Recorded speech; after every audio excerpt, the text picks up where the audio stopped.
So this is the main crossing that comes up. So the path here comes up from Tiltserhütte.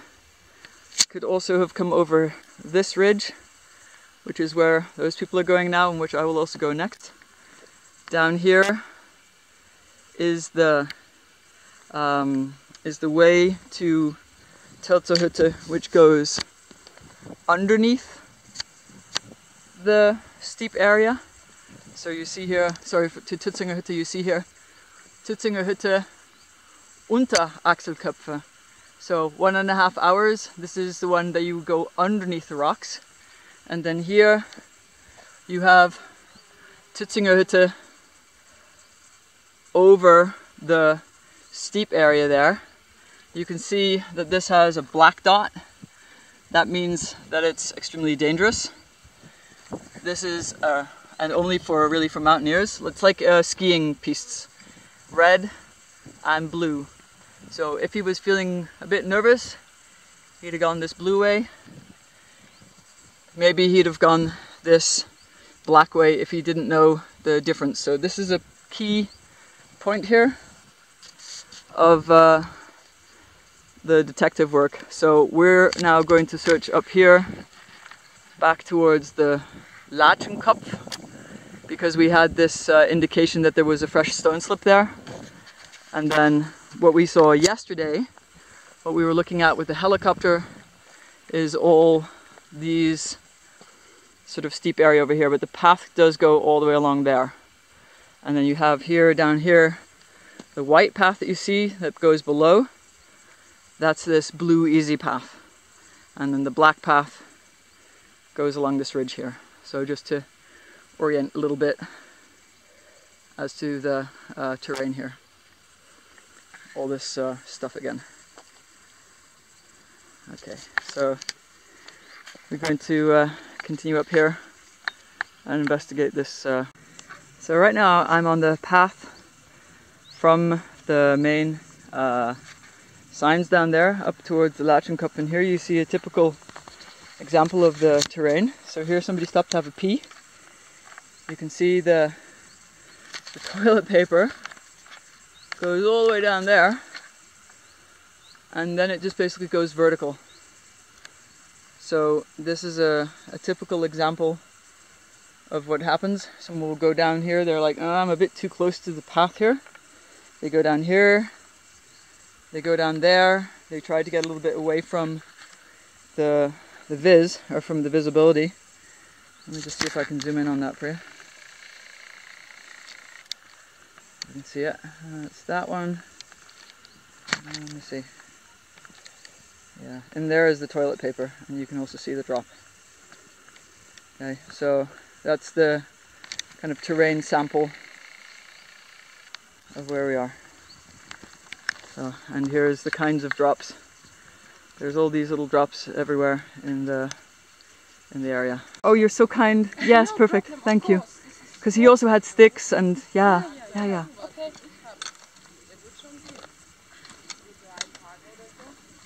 Thank you so kindly. Of course. Perfect. I really hope. Good luck. Yeah, thank you.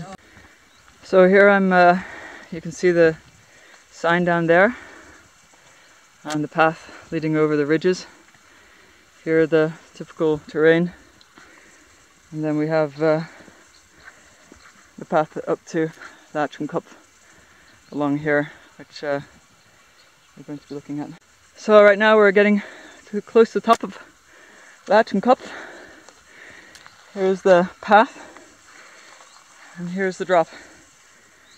So it's like this typical steep grass funnel, and then into a drop. But all these people along here, they're all looking. They're all looking.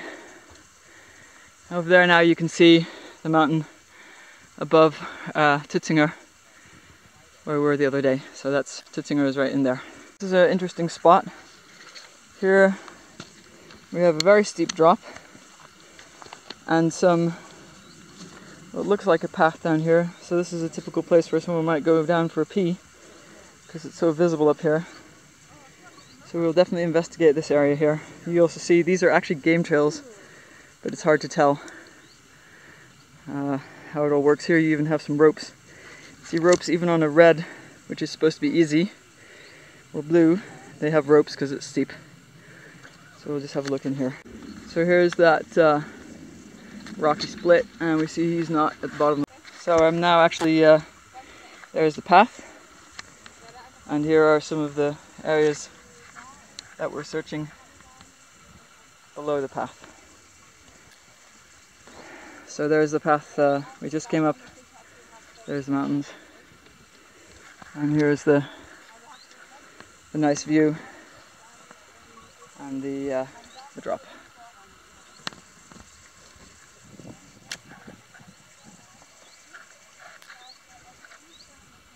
So here's where I was just stood up there was here. Here's one of the places that's highest danger on this path. But we have been down this gully and at the bottom of it as well. We'll probably just see if we can get some footage for you from below as well. But that's typically the situation along here. This is the easy, this is the easy path. So here's another bit of the path that's pretty crumbly. This is also a straight drop here. You can see this is the crag that we saw from the other side. So we will take some footage from below here to just exclude that as well. This is right near the top of Lachenkup, where the sighting was that the lady made about him being here and being quick. So it's from here basically that the search would start, the deep search. So here is the path down to Tiltserhütte. That's the building right down there. And that's the road that we just walked up. So I'm going to walk along this path a little bit more, just so we can see what that looks like. All these people up here that we're seeing all the time, they all know, and they're all looking.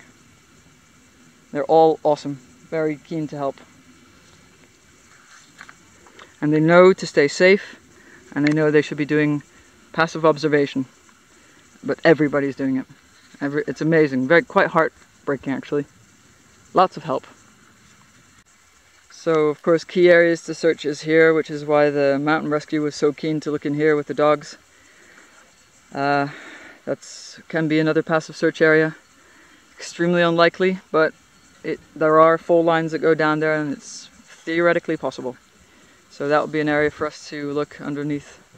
Other than that, this path here is pretty harmless.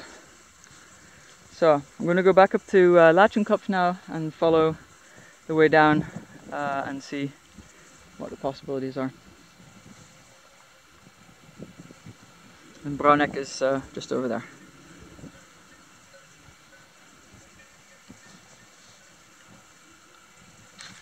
Okay, so this is the main path coming down off Lachenkup. Not any danger. It's nice to be in a gully in this way. But you can see here a little bit of the type of the paths that we have here.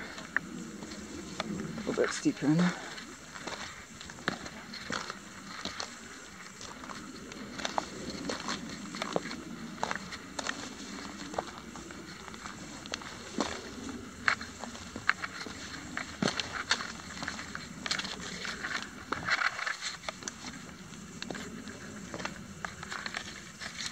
So this is on the path from Lachenkup down.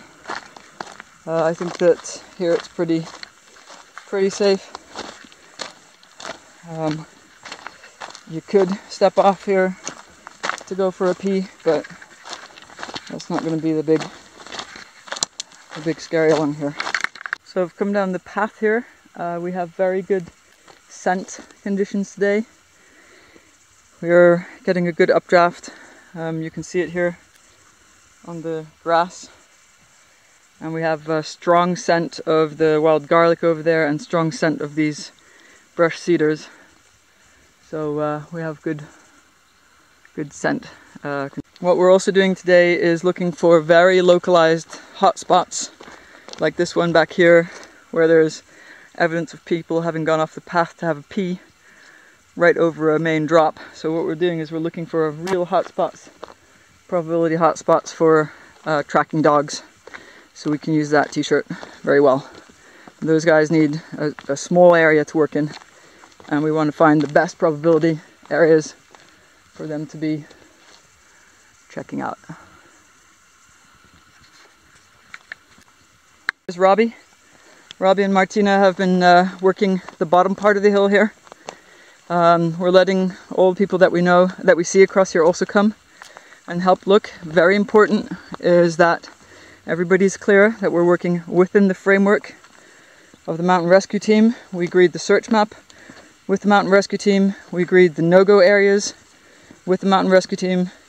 And we agreed the searching methods for the volunteers with the mountain rescue team. It is absolutely essential, and all things that are done here, this trail search and this evidence search and this lead search is done within the framework and within the rules that the mountain guides and mountain rescue give us, and according to the methods that they use and that are best practice, so that we have a coherent search that can be done properly.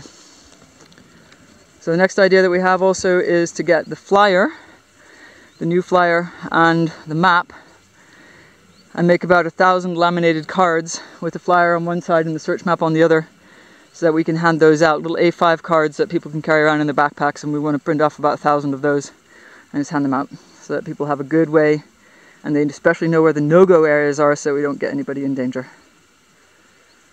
So we are continuing.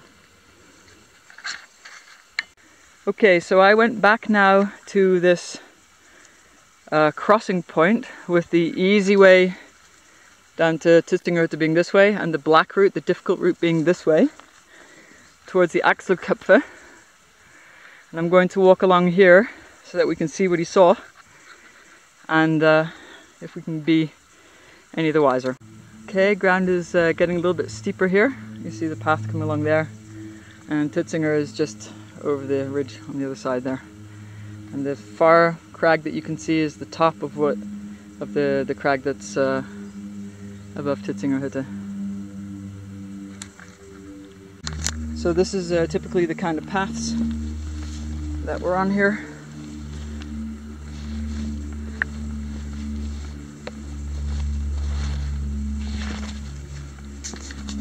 This is a so-called black path, so it's actually quite steep. The American sort of skiing, this would be a double diamond, or not actually a diamond, black diamond, but not a double diamond. So here you can see, actually over there, the ladder. If I can zoom in on this guy. There's a guy climbing down the ladder there. Yeah, there he is. That's actually just part of the path. So that's the kind of terrain that we got here.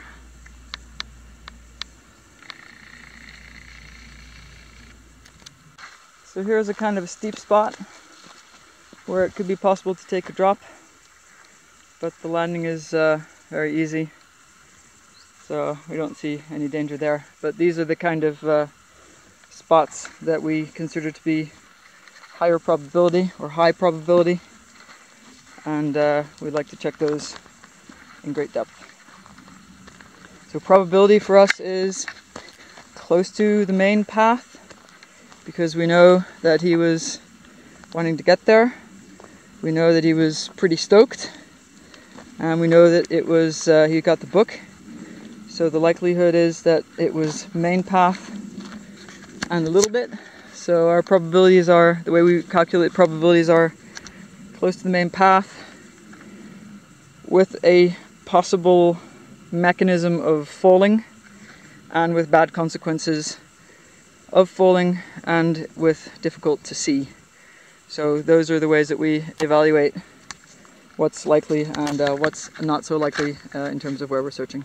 So although this is a steep area, we will not consider this to be a high probability area because the consequences of falling here are non-traumatic.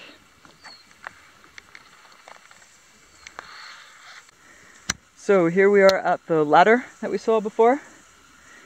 So the ladder for me is good probability to fall, good probability that he was here, but low consequence of taking a tumble and easy to find.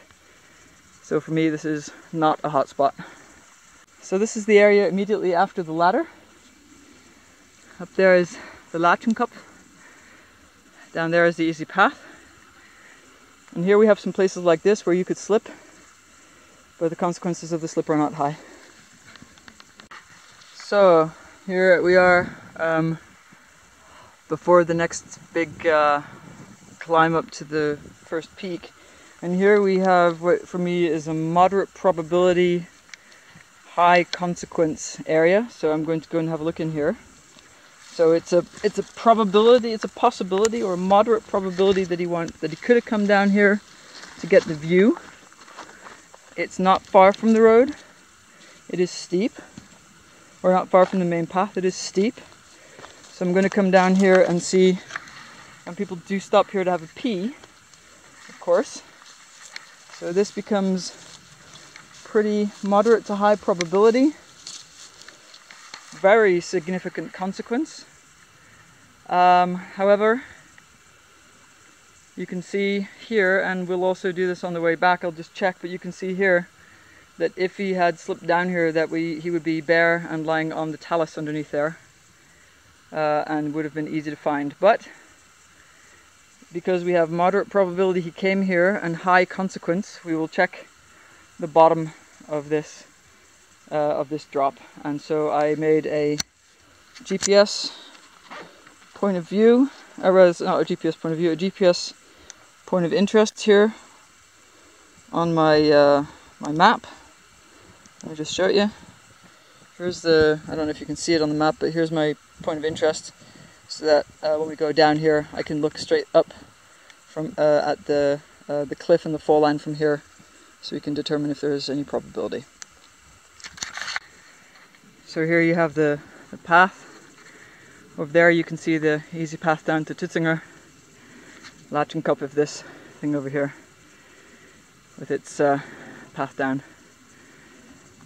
So we continue up here. So here also we have high probability that he was here, moderate to low probability that he fell here, moderate to high probability of bad consequences if you walk down here maybe to have a pee and fell there. That would be high consequence. It goes down to the same bowl at the bottom as the one we just last checked. So this will also be a fall line that we'll check from below. But if he fell from this point, he would stop against that tree. And we already checked in this ledge, but we will check this area once more from below. And it's very important to understand the difference between the searches that we are doing now and the ones that the Mountain Rescue have already carried out, because the Mountain Rescue has statistical data. They have, I don't know, 400 years of people falling off this mountain. And people who fall off this mountain basically always land probabilistically in the same places. There are hotspots. That's where they search. And what they do is in the 0 to 72 hours after they have been made aware, they do this called sort of massive search, massive active search, and they go into all the known hotspots and go detail in there, so that they can be having the maximum chance of finding people in the golden time period. The kind of search that we are carrying out is something completely different. We are doing probabilistic lead generation. That means that the probabilities of, was he here? Could he fall? Would it be bad if he fell? And would he be able to be detected by the searches that the Mountain Rescue have already done? So we're actually already looking in lower probability areas than the Mountain Rescue has already done. So they've got the stats behind them, but we've got the numbers of people, and we've got the time, and the many, many, many eyes, and that's why we're doing this search in this way inside the framework that the Mountain Rescue have given us. So it's just important to understand that, especially for our volunteers who are wondering why they are doing the Mountain Rescue's job. Well, they're not. They're doing their job, and that's a different job, an extremely important job, in order to help things further. So here we are coming towards the top of the first of the ridges. As you can see, although the ground is quite steep here, the consequences are not quite so heavy because we have a layer of these cedar bushes up right close that would stop us from rolling downhill, and so we consider this to be high likelihood he was here, moderate to low likelihood that he fell. On this side the consequences are extreme if you were to fall. So we have now 3 extreme consequence places here, which means that we'll just check the talus at the bottom very carefully, which we anyway need to do. And then on this north side we need to just continue and look. And this is also of course where the mountain rescue have already looked in some detail, but just to check all the fall lines that are here. And continue. Yep, typical danger spot. You actually see a few footsteps going down here. Maybe it was an animal, maybe it was somebody going down to have a pee. There are a couple of broken branches down there. So this is definitely one, he definitely would have been on the path here. Small to moderate probability, low to moderate probability that he would have stepped off the path here, if so only to have a pee. Then a moderate probability that he would have fallen if he got down there, because it's very treacherous, and then a high probability of injury. So we will check the bottom of here as well. Here you see some broken off branches. These are the kinds of clues that we're looking for. Broken off branches, grass that's bent down, you see here. Another relatively freshly broken off branch in there. So that tells us that this is somewhere where we just need to have a look. The likelihood is it's just sheep and goats down here, but this is how we structurally make sure we have everything covered. Okay, a few yards further on here, some track of people going down. Maybe again you would go down here to just tuck in out of the way if you needed to have a bit of privacy, but that's a safe area where falling is not of consequence. That down there is Propst, so called, and we continue.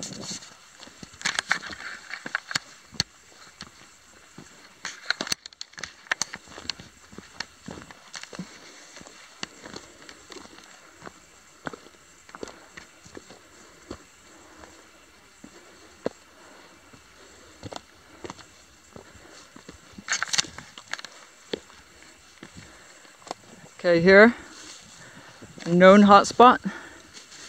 This is why also the mountain rescue is always checking here. There's a little path that goes down here, and that sometimes people will go down. So this is one of the places where and it comes straight up from this Propsdam down here.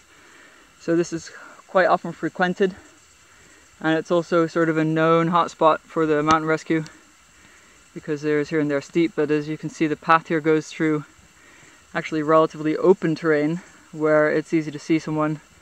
Certainly easy to find someone with the heat camera, and dogs would definitely have a good chance up here. We have a good upwind here, again you can see it on the grass, and we are being aware of everything that could give us any clues. I don't see any.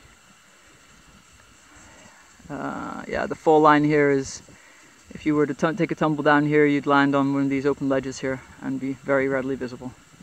So to me this is not high probability. So this is a pretty vertiginous area here.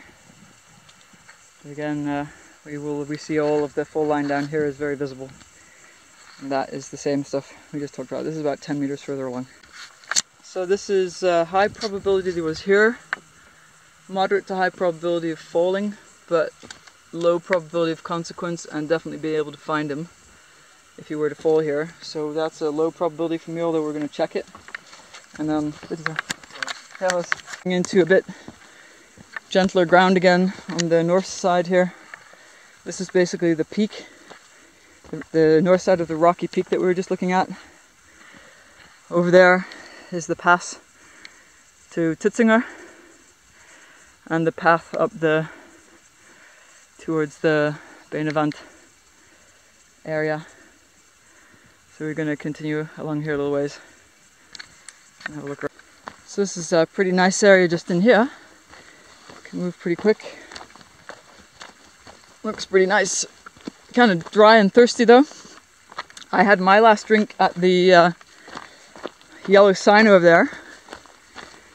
We know that he had a lot of water with him, so that's good. And we also know that he drank good liquids both at Brauneck and at Tilterhütte. So we think that although it was very hot that day, that he was pretty well hydrated, at least during this part. And then, but it was pretty hot, so always have to take that into consideration.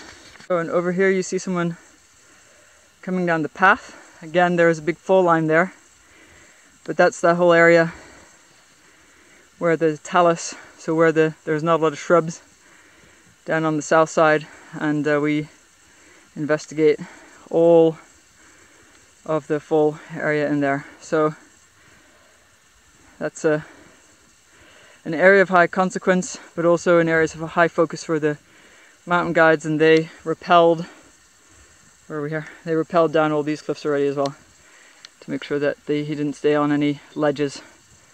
So they were able to see it. We also flew by here in the helicopter at great length, and we also did some drone searches up here already.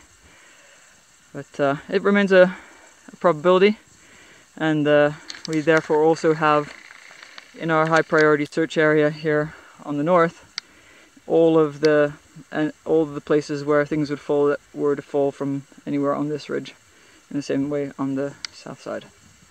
Yeah.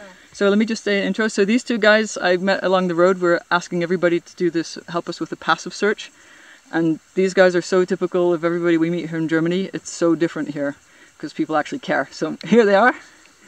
Hi, I'm Elsa and this is Max. My name is Max. And we've heard that Jeff is missing. Yeah. And yeah, we are looking for him too, and we hope that they will find him soon. But it's very difficult. It's a difficult countryside, and the mountains are very difficult and steep, so they do their very best to find him. So thank you. Perfect. Good luck. Awesome. Thank you so much, guys. So I'm going to continue back up the wet way and see where we went. And you guys be safe, please, okay? Yeah. All right. Thanks a lot. Huh? Yeah. Okay. Ciao, ciao. Bye. Bye. Knochen sind, ist es zu früh. So we have here the fall lines of those scary parts we saw under Latschenkopf. So those are the, like say, the funnels which we checked. There are still some things to look into in detail here, but they also droned and rappelled and went in here in some depth. You'll see it on the GPS tracks, because exactly they make the same evaluations as we do with the probabilities, and they look in the same places. It's just that the jobs are slightly different. So say it again. We searched on the top. So what we did? Yeah. We searched on the top of this tree line. Yeah. And inside, very deep inside. Yeah. Just above the fall line. Great. And left of it. And you see left of it, you also see this bush area. Yeah. Bush area. I went through that twice. And also above, closer to the ridge. But there's nothing there. And then we went further to the right. Yeah. And underneath here, the fall line? Between the rocks and the tree yeah. line, and scanned all that. So there's nothing. Okay. And also we went a bit deeper inside, but nothing, of course. Next thing we did, I went over here into that one. Yeah. With the bushes. Yeah. And all the way to the top, nothing. But that was not a potential fall line, but still. Yeah, still to check. Since the body could bounce off, could land in there potentially. Below there, that's absolutely in the fall line. I went in there. Yeah. I made a little film. Good. Little video. You see, it's very thick, but you can look inside from the side, but it's empty. But still, it could be under a bunch of bushes, Yep. you wouldn't see it. And same here. Yep. However, I don't think he came that far if he fell down. No, me neither. I think he would have gotten stuck closer to the talus. But on the other side, So here's a little spot that is a little bit difficult of access, so we didn't go in the back of this today because it's a bit dangerous. But it's that's an area where there's a low probability, but we would like to exclude it, so that will be a specific search in there as well. I mean, you'd have to bounce 30 yards away from the wall, but it is a theoretical possibility, so we want. So on this side we have actually really good visibility of the ground underneath, so we can see all the fall lines here really well. Over there you can see, just to calibrate your eye, that's what a person looks like at the bottom of this cliff, a climber. And this is now the hut that he had the drink at, Tiltsohytte. And actually over there, the white on the corner there, a little bit higher, back there, that's the Braunek. So that's the place where the video came from. That's a place where he had the drinks, and then he would have gone up on the ridge here somewhere.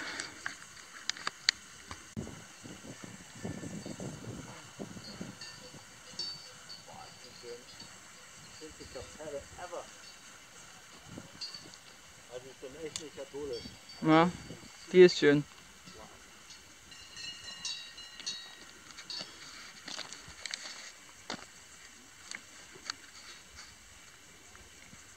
So now we are on our way to investigate the bottom of those couple of places that I identified off the ridge.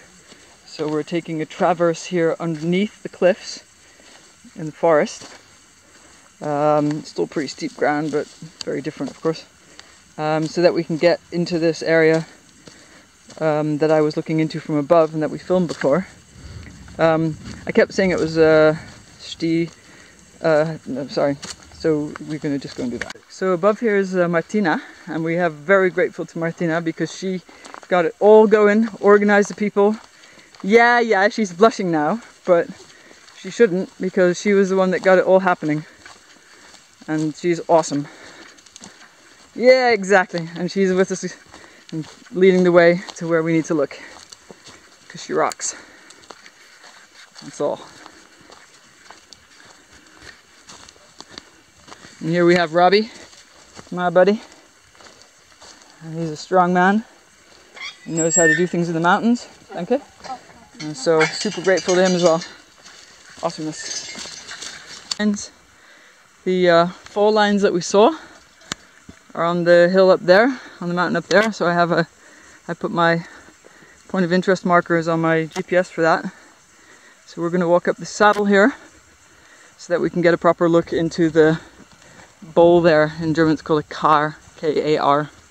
But that's where the fall lines were that I indicated earlier today. So we're going to look at the bottom of those.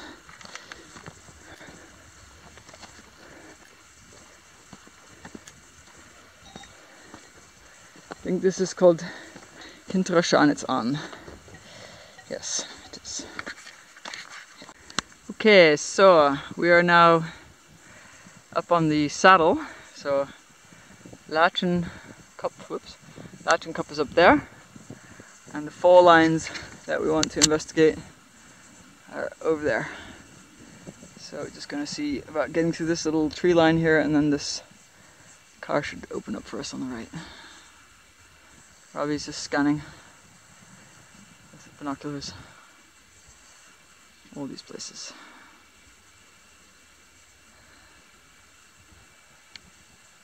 Just taking a look if the wind maybe dragged something further down.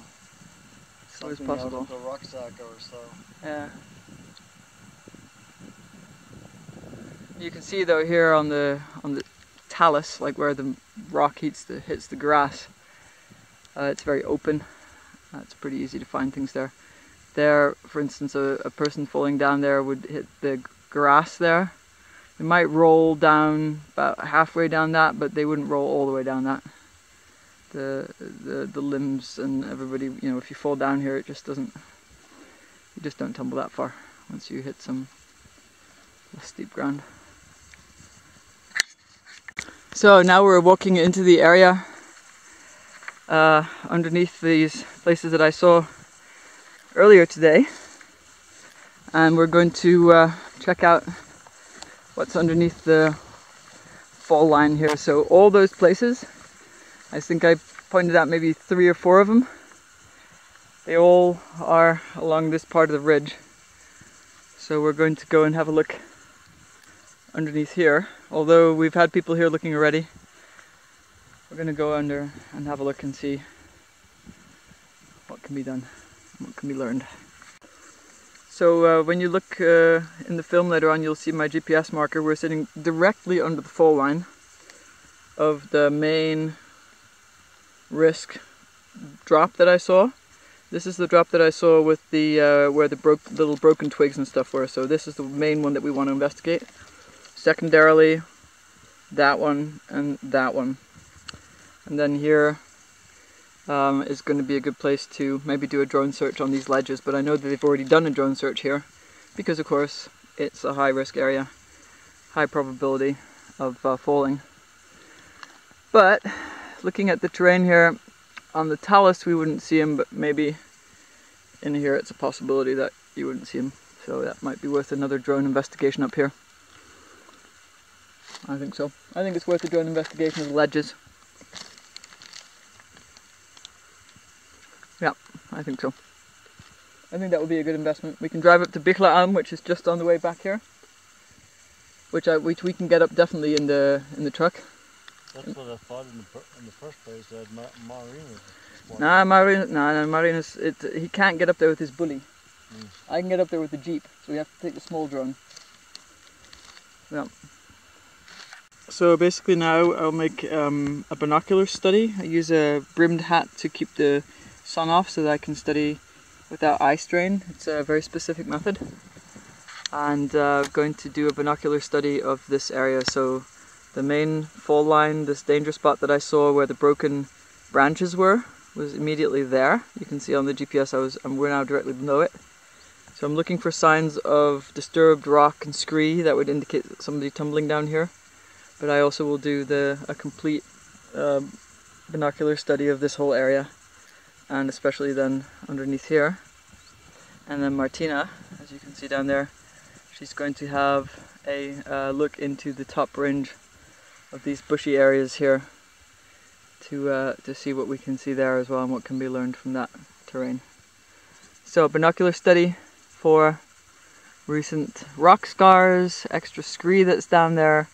If someone falls down this this type of slope, it dislodges a lot of loose rock. As you can see, that's why the loose rock is all lying around down here. And so if you have a fall, you will tend to see fresh scarring on the scree here. And also higher up on the hill in the slope, there will tend to be scarring, and also in the vegetation. So it's hard. It's a bit harder to see that by the naked eye. So this is why it's important to do a binocular study of that. So here is typically something that would be interested in. Right in the middle of the picture here, you see, hopefully, if it's in focus, which it maybe is and maybe isn't. Anyway, you see in the middle of the picture here. Let's just see, where am I? Okay. One of the things that we typically would be interested in, you see in the middle of the picture here, a relatively freshly fallen rock. And if you look up the hill, up the cliff a little bit, you see that there's a scar, a rock scar. So these are the kinds of things that we're looking for. Recently fallen rocks, rock scars and things like this in the fall line.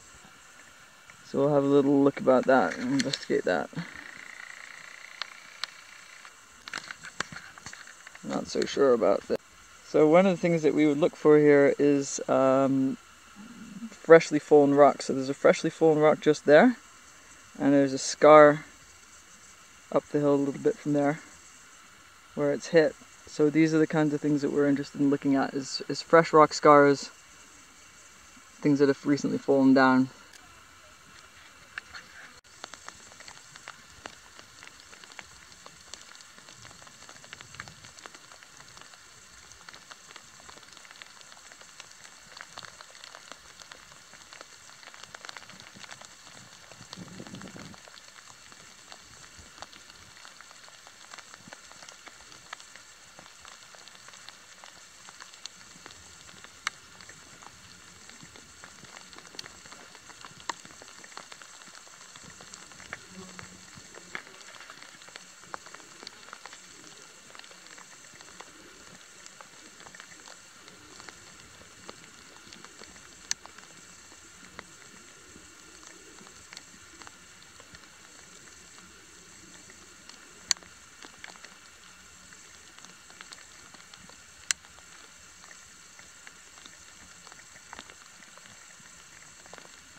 So this slot up here is where I saw the broken off branches and the grass that was pointing downwards, so we want to look in the trees in here with the drone. I mean, actually the full line goes like that, but you know, you never know, you might have bounced around, so we want to use the drone for that, the Richard drone. Okay, so here is an example of some recently disturbed rock, which we found with our binocular search, which is sort of in the fall line. So then we look down the fall line and we look to see what is there that could have been related to that, and we find indeed, let me just see where it is now. Yeah, if we look directly below it, let me just see here.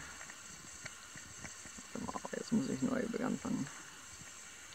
So, this is the bush. Okay.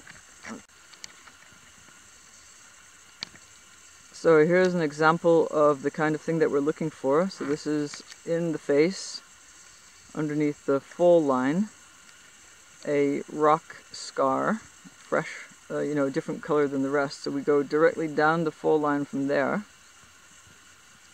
meaning the line that a falling object would take when on its way down, and we see if there's anything there that makes sense in terms of something that landed here. And indeed we see right along here some fresh rocks, and you can see that they are lighter, and this is where they've basically exploded on impact. So that, we know, would be the place where that would come from. So here you have the full picture here of the fall line, and that bush was just up there. So that's how we scan to see what's going on. But we think this gully is pretty interesting, and there are some places up here that that we want to investigate with the drone, and we will do that as soon as.